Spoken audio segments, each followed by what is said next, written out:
So I'm going to get that started. But go ahead, Tom. Did you want to kick us off? Yeah, sure. Thanks everybody for coming today. My name's Tom Llewellyn. I'm based out in California. I'm the program director at Shareable, and joined by my colleague Aaron Fernando. You can see that we are in uniform, both wearing our plaid shirts. Jay, thanks for joining us, and we're ready to roll.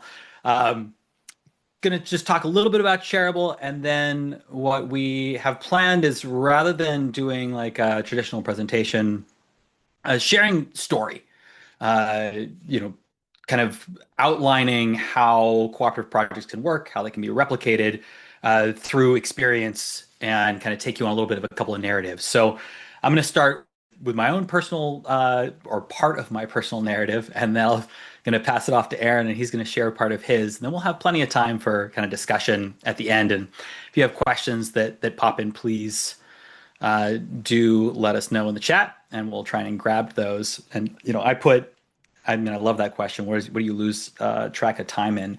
I said dancing. My wife would say talking, and many would as well. So I love talking to neighbors, and she often has to grab my shirt and pull me away as we're walking down the street because I could just stay on the corner talking to somebody for an hour, and we got places to be.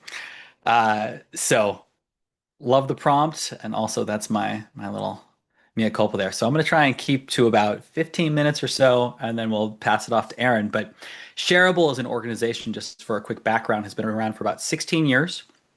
We started as a kind of media outlet to share the story of the global sharing movement that was rising back in 2009. And over time, we've added various different organizing programs. And in 2023, we made the a kind of hard decision that we were going to pivot away primarily from our storytelling and publishing. We've published about 4,500 stories about the ways that people are sharing resources around the world, over 300 how-to guides on how to share resources in your own community. And what we saw was that there was a lot of people that were downloading our guides, were pulling those things up and saying, hey, this thing is nice, but I don't have the support or the community to pull this off. And so we've started to kind of pivot from that point of inspiration to a point of action. And we've now been running a series of collabs to support groups to replicate projects in their communities, one of which is the Libraries of Things, which I'll talk about in a little more detail. Also, emergency battery networks, social co-ops, and we also do a lot of work around rural electric cooperatives, where there are 42 million people in the United States that are member owners of their electric utilities and have governance rights over them. Uh, but my personal story actually starts in a rural community where I was raised. I actually didn't have electricity till I was in the sixth grade. We had a generator, and my mom was a night shift nurse, and when she would go off to work, if she left, if the generator ran out of fuel before she left for work, my dad would put more gas in there. If it ran out afterwards, he wouldn't. It didn't matter how much homework was left or anything else like that. And I was doing homework by oil lamp, and so a lot of the work we do with rural communities is very close to my own personal experience. But I've always loved rural communities. It's lived in the cities as well, but being able to have close connections with neighbors, build long-term relationships, it's a lot. I find it a lot easier to do in rural communities than I have when I've been in urban spaces. And that kind of goes back to my upbringing. I was born and raised in a small town of about 225 people in the woods behind Oakland, where we paved our own roads and had a community governance system and a series of water co-ops. Some of the water co-ops went back to 1906, and yet we were just an unincorporated community. And but the community threads were really really tight. And whenever there'd be some sort of a disaster or some sort of a disruption of any kind, it would really bring the community together, and we would be forced into these moments of having to do barn raisings and kind of let go of any uh, conflicts or anything else that people were experiencing, and just share and collaborate and be neighbors and be communal. And so that upbringing of both kind of maintaining community infrastructure like the roads and the water system, whilst also being an area of Northern California that was completely clear cut, uh, gave me this deep understanding of what it looks like to manage resources properly and communally, and also what happens when you don't manage your resources in intentional ways. We would have class where we would all sit inside of an old growth redwood stump. You'd have 20 kids, and yet there was no trees that big left over. So that work kind of propelled me into my own kind of community and sustainability development journey. I co-led a project called the Sustainable Living Roadshow for about 5 years, traveling around the country, doing education and activism work around sustainability. And at the end of that, a group of us from the roadshow ended up in Asheville, North Carolina.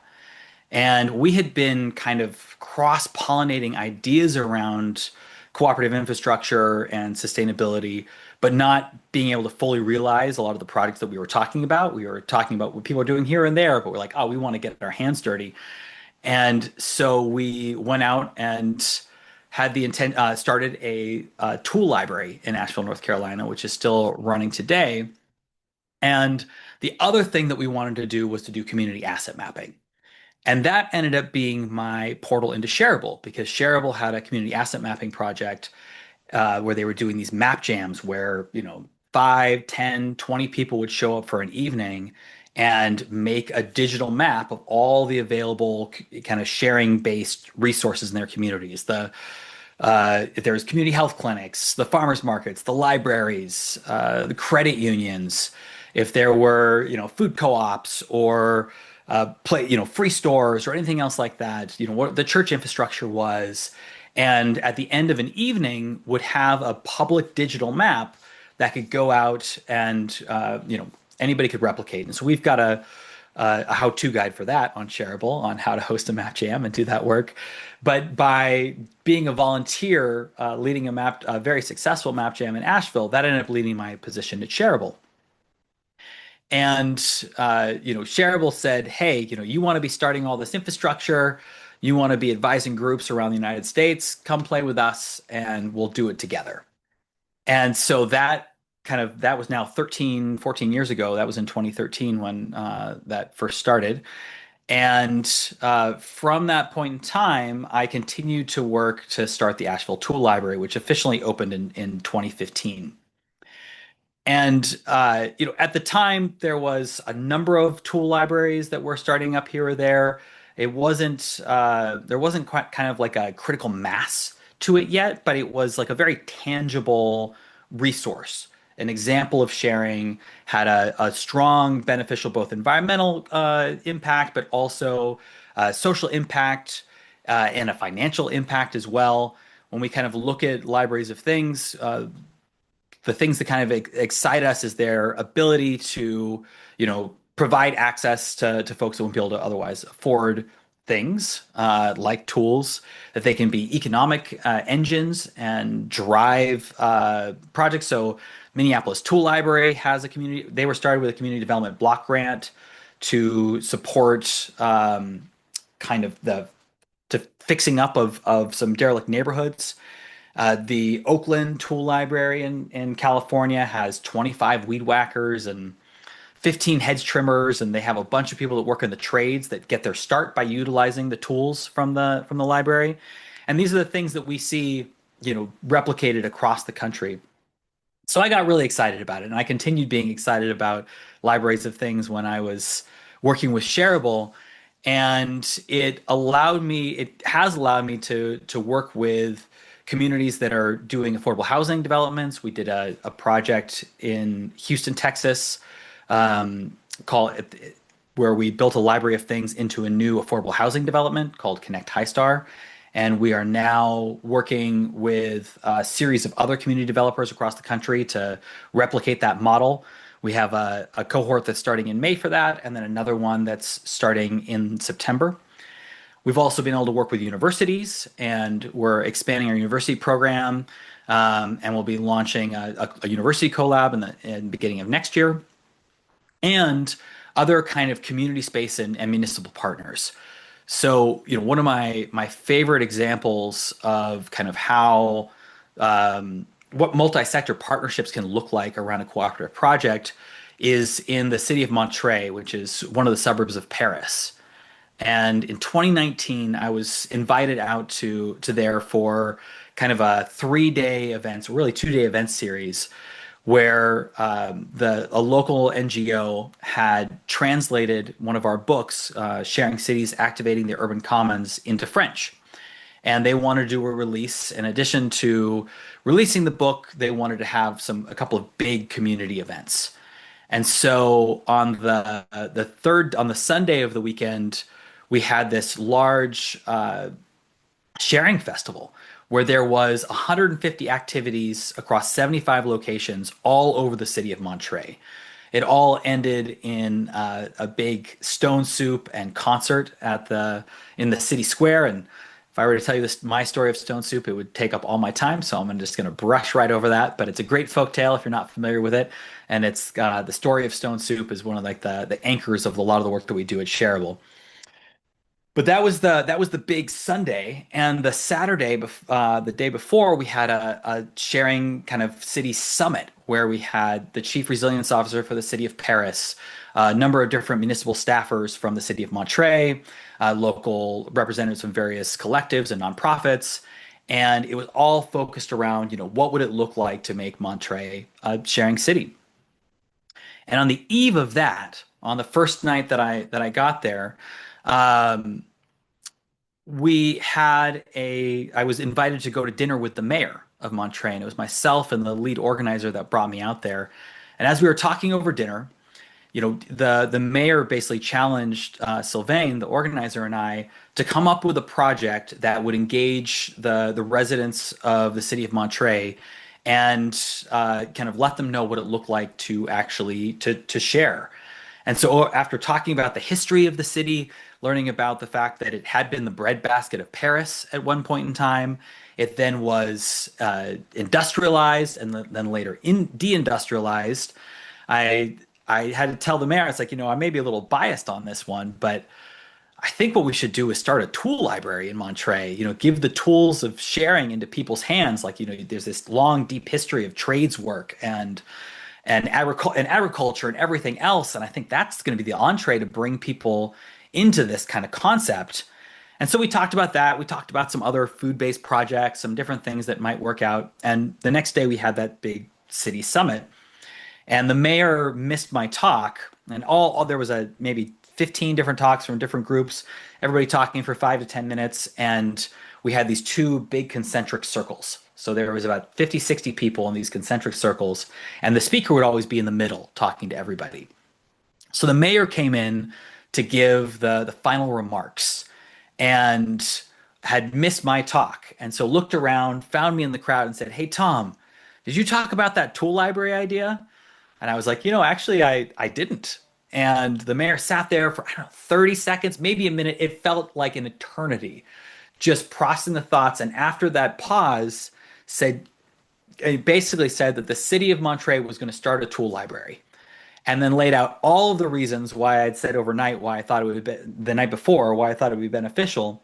And then pointed to Sylvain and said, and Sylvain's going to run it. Sylvain was like, well, wait a second. But Sylvain took it on and with their nonprofit, and they have what started as the idea of a small tool library. The city ended up having a 3-story medical building that hadn't been used for a number of years. And they said, "Hey, can you take this over?" And that has now grown into what's known as Le Baume, a flourishing 3-story community center, which has the anchored by the Library of Things, but also a permanent repair cafe that's open 2 days a week that anybody can bring in, a damaged tool or an appliance or anything else they need support to be fixed with. They can book a 30-minute slot. There's a wood shop, a photography studio, a textile studio, workshop space for classes, an event space, and music recording and rehearsal studios and artist residencies. And it's this amazing, flourishing community space, which came out of a simple conversation with the mayor, but that was based on years of groundwork and relationship building that was done by the local organizer there, so that when we got to have that dinner and talk about potential, there was already a proven track record and a level of trust that made it so the city would get behind that project. And now Le Baume, they last year, I was just talking to the lead organizer there last week. They received 50 delegations from other groups from across France and around the world that have come to learn from their model. Just last year alone, 50 groups, so almost a group every week. And it's proven to be an incredible model of what kind of how a kind of smaller concept project can then evolve into being an anchor of the community. And so we now are, as I mentioned, helping other groups to kind of replicate that, what libraries of things, and then kind of how they can then build them from being libraries of things into a larger kind of community sharing hub. And we do that through our training programs, as I mentioned, but then also we have a very comprehensive Libraries of Things toolkit, which we just released, and we have the digital version is available online, and maybe Aaron, you can drop a link to it in the chat. But we just got the proof copy for the physical edition. It's a 250 pages, 8.5 by 11, with 23 hours of self-paced course that goes along with it, all the templates and everything you might need to use. And this brings me now back to the Asheville Tool Library, kind of where I got started with my Libraries of Things journey, and it has continued to be kind of an anchor. It has grown to become an anchor of the Asheville community, to the extent that about 18 months ago, when Hurricane Helene came through the South, Asheville was incredibly impacted. I lived there for a number of years, and one of the things that attracted a lot of people there is that we felt as if that, and it was projected to be one of the most climate safe regions in the country because of the way that it's insulated the mountains. And Hurricane Helene kind of came through and shattered a lot of those misplaced assumptions, and showed us that the kind of the models that we have been working off of are greatly being exceeded. But when that disaster came through, the Asheville Tool Library became one of the primary response organizations within the community. They quickly started hosting workshops in partnership with the Western North Carolina Repair Cafe group, and partnered with Mutual Aid Disaster Relief, and they became this community response hub where they mobilized their 1,800 members to be able to come and get tools and do recovery work. They were training people how to safely use chainsaws and how to repair them, because people were ordering them online, having never used anything like that before, reducing injuries. They were distributing aid throughout the community, and we were able to kind of document that process in this new toolkit, as well as part of our ongoing Mutual Aid 101 series, which is just another example of kind of toolkits, workshops, online classes, and programmatic support that we offer at Shareable. So you have, what started out as a small library of things. We actually incubated it in the basement of the community house that I was living in, going from there into smaller kind of public spaces into now this large kind of community anchor hub where there's workshops and classes, and it's a major community response. And that kind of genesis of starting the tool library in Asheville has now led to the development of similar projects, not only across the country but around the world, and really shows kind of the power of those replicable cooperative projects that work. So that's a little bit of kind of my story, my genesis through this, and an example of one of the types of projects that we support. Again, I mentioned we've got over 300 how-to guides on shareable.net that are available. A link is, and we can put some more of those in the chat. But I'm going to go ahead and pass it off to Aaron, because he's got his own story about how he became activated and cooperative projects that he's been working on. Yeah, thanks, Tom. Lots of good stuff in there. And I'll basically run through my story and then also like pull out at the end or like during some key things that I feel like are important and maybe less talked about when it comes to like collaborative and cooperative projects. So I am the my official title is the co-op organizer with Shareable. What that functionally means is I am both helping the Rural Power Coalition work on national kind of training programs and advocacy around rural electric cooperatives.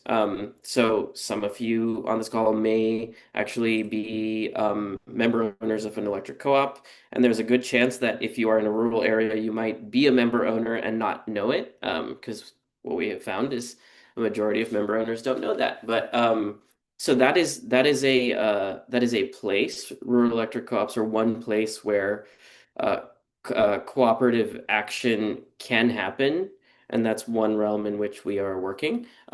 Also, with Tom, we are just kicking off a Library of Things member or a Library of Things training cohort, which is the purpose of it is to help four different groups to start new libraries of things. And so that's like very hands-on. Um, I will say that the way that I got into any kind of interaction with Shareable in the first place was I started out as a writer that may not even have been very journalistic. I just was interested in writing, started writing for a few publications, and then Shareable was probably the first uh, publication that I wrote for in a more journalistic way. And this was, as Tom mentioned, in years past, this was back in 2017, Shareable was like primarily a publication.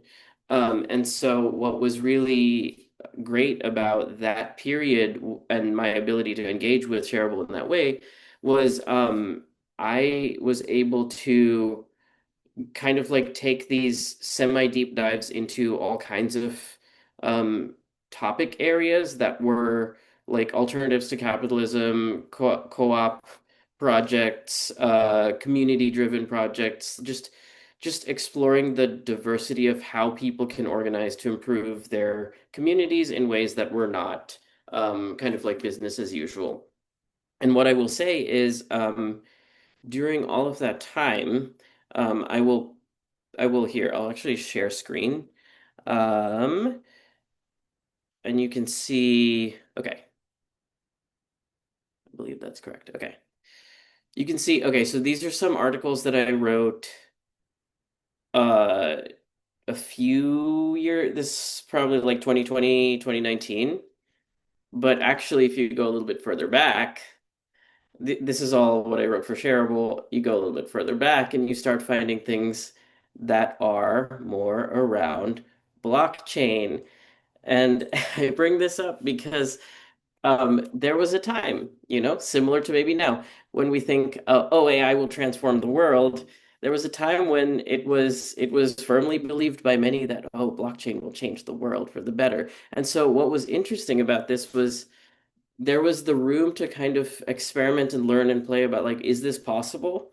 And a lot of these pieces are actually talking to people that are trying to do cooperative projects with the technology that seemed promising.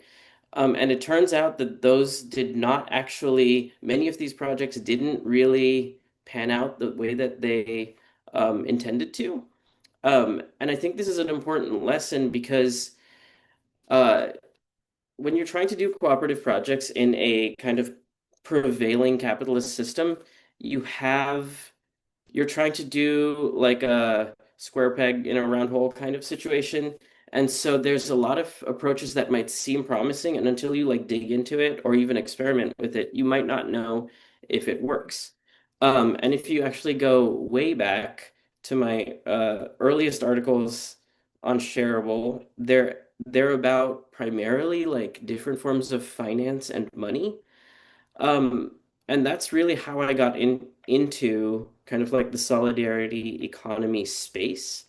Was I think a lot of people may start this way where it's like, oh, I've learned about this thing I've read up, and it seems like this is such a good solution. It addresses so many different areas, and I think it has the power to like transform everything. And I went like really hard into the community currency space initially. This was back in like 2017, 2018. I worked for a few of them, and during that process, I will say that I came out of it thinking and learning that, okay, this is not actually the kind of like panacea type of solution that I was hoping for. But what I did learn in the process was a whole bunch of other things, including the importance of community engagement, the idea that like you can't pre-design a perfect solution without engaging in the community that you're dealing with. The kind of understanding that I'll stop sharing screen for a minute. The idea that things that work in one part of the world or one part of the country, you can't just copy and paste them, actually. So there are, with community currencies, there are some currencies in the world that, or even where I am in Ithaca, New York, where like in the 90s, there was a community currency that worked quite well. When people tried to do similar things in other places using like almost a copied and pasted method, it didn't work. A similar thing happens with there's like one a community currency in Italy, Sardex, or even a lot of people cite like in terms of broader cooperative projects, Mondragon, and have tried to recreate the Mondragon model of a cooperative of co-ops, and that doesn't tend. I've not seen an instance really in which that has worked, um, and that's because there are certain things that like you have to do in order, or they're prerequisites for cooperative projects in order to be successful. And over the years, I've written about all kinds of things. I've written beyond shareable. Recently, it's been a lot of like tenant organizing, a lot of like anti-genocide and Palestinian solidarity movements, about labor, about community land trusts, about indigenous sovereignty. And one significant takeaway here is when looking at the movements that work, it they have strong like internal social cohesion. And it's kind of like, oh, share the link, yes. Um, they have strong internal social cohesion, and also strong connections to the community. Um, in order to, let's see, in order to kind of understand what types of projects are resonant with a specific community, it really has to be speaking to kind of like local needs, but also like local abundance and local resources, things that are available and are yet untapped. And so all of that was really instructive in there were useful lessons in writing about all kinds of things that perhaps did not turn out as I expected them to, um, or seemed very promising and then maybe struggled after a while. And that doesn't just include things that I wrote about, but also things that I have engaged with. Mhm. Um, I also do a lot of local organizing now, and I find that it's really, I think for me, it's very important to take, like, it doesn't feel right to just be engaging in things and not really have a broader view of like what's working, in other parts of the world, what's working in other parts of the country. But it's also not satisfying to me to be like writing about like, oh, look at all these cool housing organizers and what they're doing. Look at this labor movement and then not be engaging directly. So there's this like feedback loop of like trying to pull in information and then trying to like pass that on to the groups that I work with. Mhm. And so locally with local movements that I've been involved with, it's been a lot of like housing organizing. And there's been we were actually very successful in a separate thing fighting. I don't know if you all are familiar with flock surveillance, but it's a kind of mass surveillance technology that's sold as safety, and it tracks the movements of vehicles between different points. Um, where I am in Ithaca and in the county that we're in Tompkins County, we recently got both legislative bodies to vote to terminate those contracts. So that was quite successful. And with that, so there was that, and then I also another thing that was a successful kind of like relaunch was about a little over a year ago we relaunched Food Not Bombs. Food Not Bombs has been, it's everywhere. It's all over the world. In Ithaca, we had a Food Not Bombs chapter many times in history, at least four previous times. And so we relaunched that. And so now that's been going. I will say that with starting these projects, from the outside, it might look one way, but when looking at it on the in its initial stages, it's always been a group of friends that I think in my experience it's always been like people that like each other, that know how to engage in difficult, maybe not difficult, but in are able to be honest with each other and give honest feedback.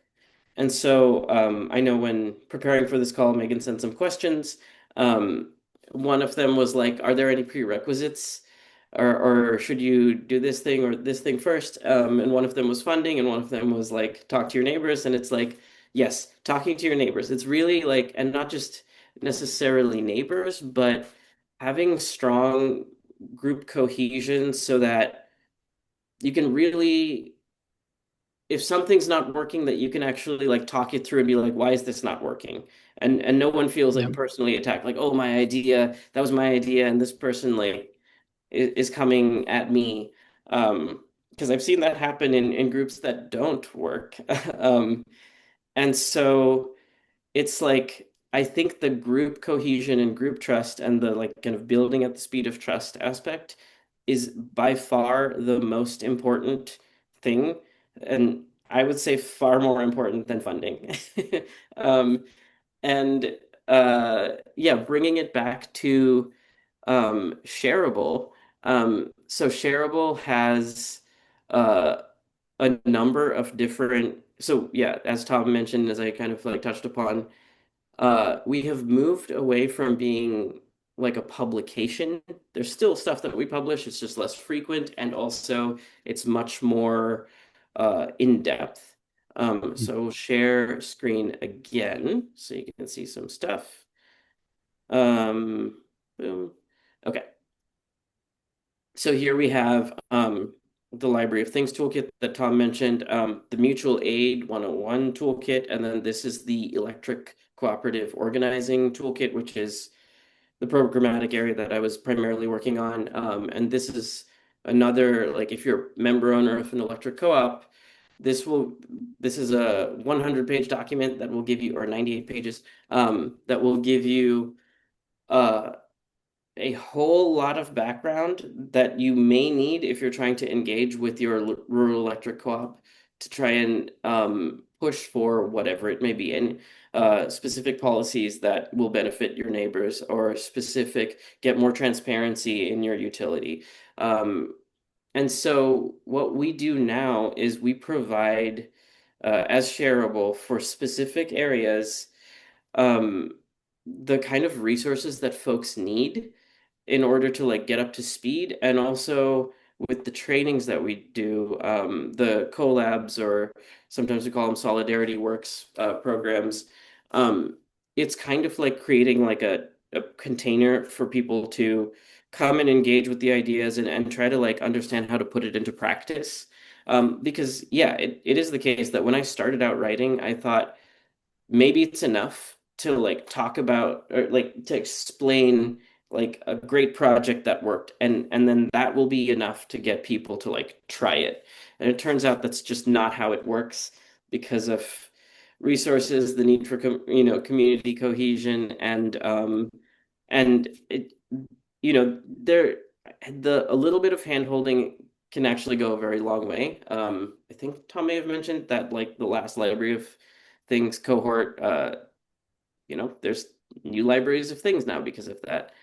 Um, and so, yeah, I will say one other thing to just I know that there's I think it was mentioned that there's folks from municipalities on this call potentially. I actually work with the Ithaca's Climate Justice Commission with the city of Ithaca, and we have Ithaca Green New Deal. And one thing that I find possibly a little challenging with working um, with like governments is I feel like unlike when a group of friends tries to start something, when like a more established institution wants to start something, possibly because of like the proclivity to want to avoid, I don't know, like upsetting people or the specter of litigation. They want to like plan everything out very carefully before really doing that community engagement. Um, or even just like experimentally trying and seeing if things work, because I know like if a government tries something and it doesn't go perfectly, then a lot of people might be like, oh, this is terrible. But I think that it's actually more important to kind of just start building, like doing things to build the relationships and understand that your project is probably going to, it's like certainly actually going to not Mhm. be perfect when you first deploy it. Like you're never going to have the perfect structure. You're never going to, in fact, the structure has to change over time. For example, like with Food Not Bombs locally, you started it like literally around a big dining table. When we restarted it, that was how many people were interested. Now that's not feasible, and there's going to be like working groups and committees, but we couldn't start it with working groups and committees if there were only 10 people there. So when thinking of deploying cooperative projects, I think having a high tolerance for learning iteratively and being able to adapt structure, and really just getting out Mhm. there in the community and like actually building the trust and the relationships that you need, that goes a really long way. And that goes such a long way that in the projects that I've been a part of that have, I guess, like failed or just stalled out, the thing that is not a fail is when you try to do something with a group of people and you put your best into it, and you try, there's the established trust, so you don't actually, like when things are hard, you don't tear each other apart. Those relationships persist for other projects. And so that's been really crucial for our success with kicking flock out and also with Food Not Bombs. So yeah. There's a lot there. And then I know we have like 15 minutes, and so it's like I think we can do some questions. Yeah. Well, I Yeah. think, well, right before we go to questions, I was gonna maybe, Aaron, you want to let go of your screen share? Oh yeah. So we've been talking about the various cooperative projects that we are working on, and the how-to guides. And I just want to show off one of our tools that we have real quick. Um, so we mentioned we've got over 300 how-to guides that we've published now over the last 16, 17 years. We have taken those kind of the best of those how-tos, and we've created a new tool, which is a widget that anybody can embed in their own site. And it'll show up like this. You can change the size of what it looks like. Um, got the just a general iframe embed code. You can change the width, the height, however you want it to look when it goes on there. Give it whatever the title you want to give it. And then what you end up with is this widget here, which would fill up on the site that has kind of featured content. They're just making a final update on this because we haven't actually rolled it out yet. We're going to be rolling it out in the next week. Right now, it's showing some of our how-tos, but right here would be kind of those top toolkits, which Aaron was showing off a moment ago. And then we go into various kind of focus areas of how-to guides. The built environment, you see things like how to start a housing co-op or host a stone soup. starting a community land trust or doing a deep paving project, negotiating community benefits plans, climate resilience here, how to start a repair cafe, participate in a buy nothing group, create a bottle bricks, community composting, how to grow your own toilet paper, and economy. So then we've got things like shopping for the holidays without using Amazon, starting a free store, a worker co-op, how to become a lawyer without going to law school. I don't know if you guys know about this, but there's over a handful of states where you can become a lawyer without going to law school. Kim Kardashian now famously became a lawyer without going to law school, and we've got a whole how-to guide on how to do it. How to participate in participatory budgeting, and how to, down food and wellness, number of other types of projects around community connection and food, and then finally people power. How to organize a successful Skillshare, how to start a mutual aid network, how to start time banking, which is a whole nother presentation we could give. So essentially, we've made it so that this widget can easily get embedded in anybody's website. And if anybody is interested in that, here we go. This one right here. I'm going to go ahead and drop this interest form in the chat. And like I said, we're going to be rolling this out over the next couple of weeks, and with a goal of getting 100 other websites to host the widget, so we can kind of get away from social media algorithms and reach people where they are. Thank you. And actually, I want to know. Yeah. I may have jumped ahead, and I think I shared the demo website. So please use Tom's URL and not what. I got too excited, y'all. I'm sorry. Yep. And I think with that, we're ready for questions. Yeah. Cool. Well, feel free. If anyone's got a question, I've got a few. Go ahead, drop it in the chat, and we'll spend a couple minutes talking through those. Before we do, though, I just want to let y'all know, this is something that we are really wanting to dig into this year. It's really how do we help move from connection to collaboration? And a lot of what came out, what I heard from Tom and Aaron, was that work of community engagement, building trust and relationships. And so just a sneak peek, a couple of the webinars that we're going to host in the next couple months is in June, we're going to have a webinar on alternative funding strategies. So we're going to be talking with folks like the Awesome Foundation and Grapevine Giving, who do giving circles and help channel funds and resources in really creative ways. In July, we're going to have two folks, Nate Tubbs and Ian Campbell, who are sharing about decision-making and governance in community building work. I was talking about different methods like sociocracy and how do we really start to build that relationship and trust and make decisions in a collaborative way. So be sure to keep an eye out in your email because we'll be sharing about those coming up soon. But just a couple questions, and I wanted to shout out, I think I saw Marissa on here, who's with the neighboring movement. They use a phrase that I always use called mini experiment.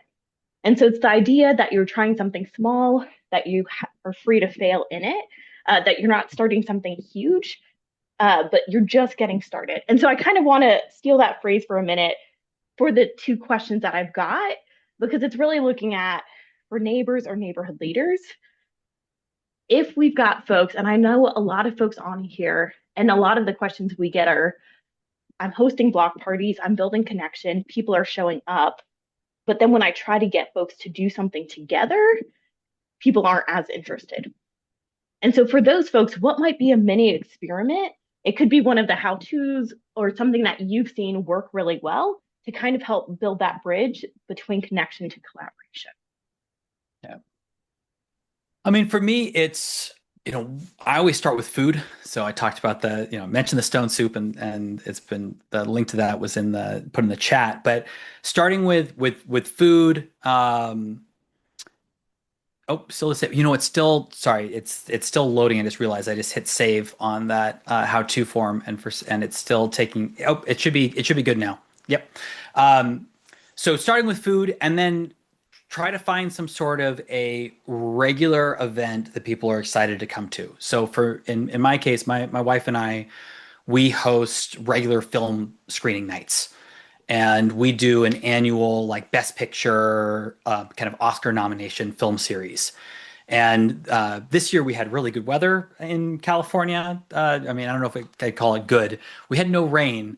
It would have been nice to have some rain throughout the period. We're getting rain right now, but we had no rain, so we did it all outside this year. We've got an outdoor projection screen set up, and we had about 20 people showing up, neighbors, friends, to every single one of those movie screenings.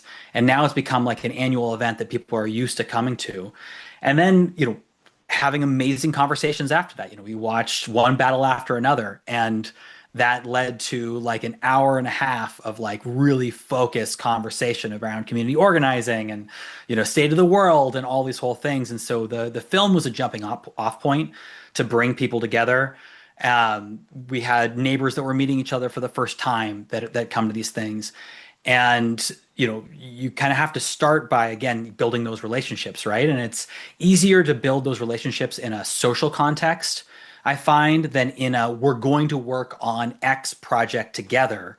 But oftentimes X project comes out of those kind of regular sustained social relationships.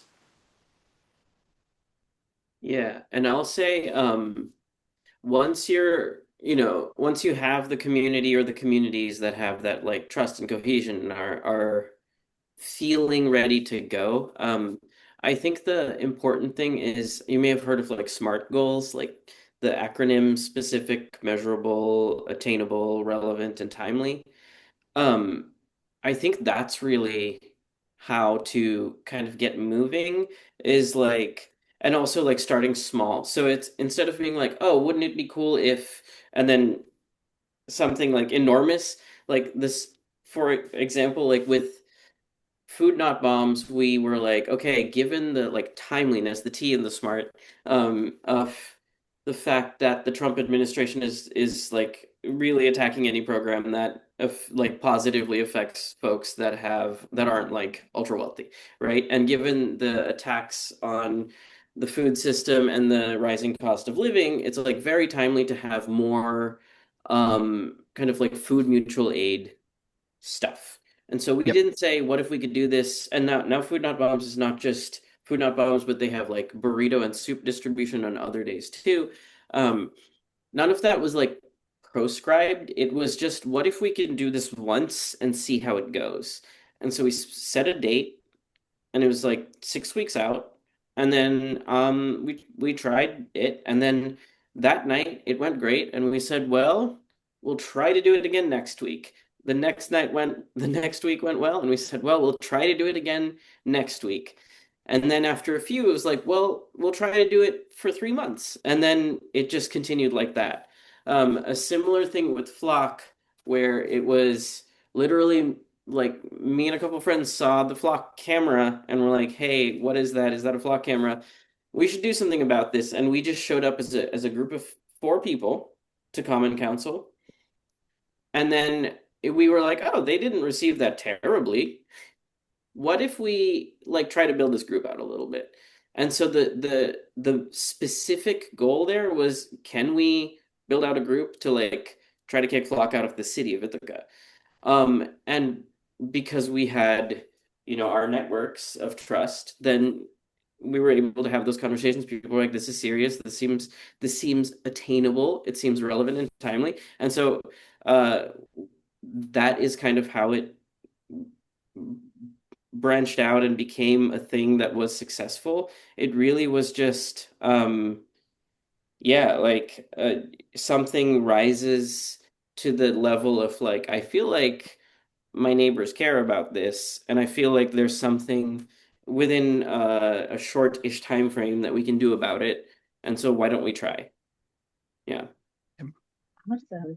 Yeah, and I know we talked a bit for the folks who hear with nonprofits, with community organizations or local government. I think Aaron, you had mentioned before, how do you speak to the local abundance and things that are untapped? And that's where I'll be sure to share Yep. the map jam how to in that Yep. follow up email. We've got resources like discovering the gifts of the head, hands, and heart that I think could Yep. be a great mini experiment for local government leaders. The next question, and we can end on this question. If anyone else has one, be sure to drop it in the chat. But one of the questions we get is around scale. So, like, I'm in Florida, so we have hurricanes, and so it's helpful to know what resources neighbors have. How do you guys think of scale, like versus block level versus neighborhood? Like, what resources are folks willing to share just with people they know versus sharing with the general public?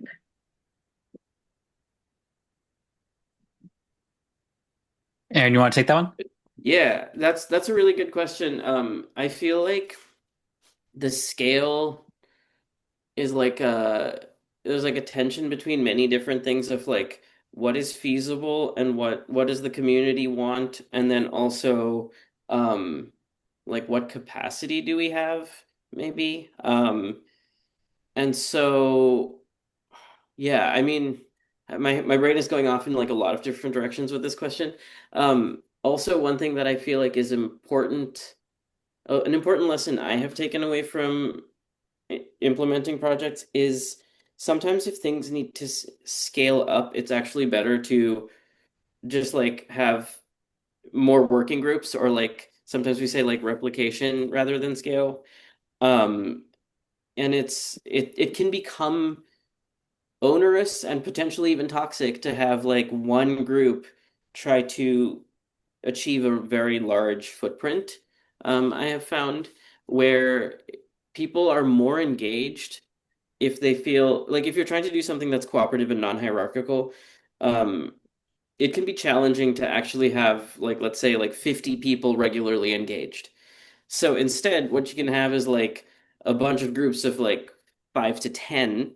And then in each of those groups, people feel like they have agency, they're able to be heard, they're able to be present at all in all the conversations. If you have like a group chat or a Discord, you're able to actually follow what's going on.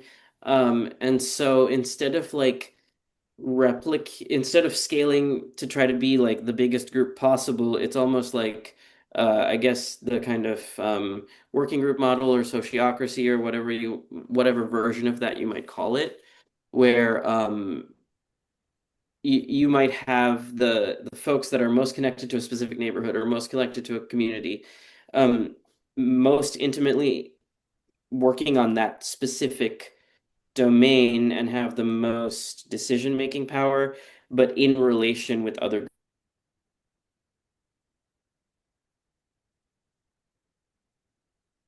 Oh, looks like we just maybe Aaron just froze right there. I think was at a good point. One thing I was going to say, just to get this question here from Steve, one of my favorite projects, which started or which stopped in 2023, unfortunately, is in the UK called Everyone Every Day. And what they did is basically they engaged in these two districts of London. They engaged all the local community spaces, NGOs, what have you. And they also created a couple of like welcome living rooms, the communal living rooms, basically.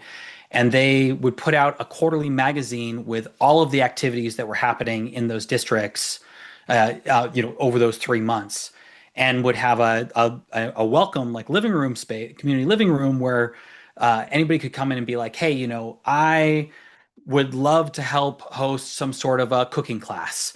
From I moved here from Botswana, and I, love sharing my traditional food, but I don't have a good venue for doing that. And they would be like, all right, we'll find a commercial kitchen somewhere within the community, and we'll support you to be able to host this Botswanese, I think so. I'm not sure how you say, but this cooking class, and so that went on, and people hosted like from the community basically were like, hey, and the name of it again is Everyone Every Day. And so they would have activities every single day around the city that they were pointing to, and they were as Aaron was saying, like people would come and they would get excited about the part of the thing that they were, and they'd rally around a specific aspect of the project. But there was a larger kind of container that was helping to support and facilitate that. And it wasn't, hey, go do that or come do our thing. Like, don't do your thing. It was like, hey, try all the things or try none of the things. Try whatever you want. It's all great. And this is how we kind of build community. So They're a great model just to look at, and they've got a lot of their research and reporting from that program again that lasted for 6 years on the site that I just put the link into under Steve's question. Awesome. Well, huge thanks, Tom and Aaron. Y'all were a wealth of knowledge and wisdom today, and so excited to be joined by you. If y'all are here and you want more of these conversations, more of these resources, be sure check out the Community Building Hub. This is a space that's open 24/7, just to folks who are strengthening communities through connecting neighbors. And so I'm so grateful that y'all joined us today. I know we're right at time. So I hope you guys have a wonderful rest of your day. Thank you so much. Yeah, thank you all for coming and joining.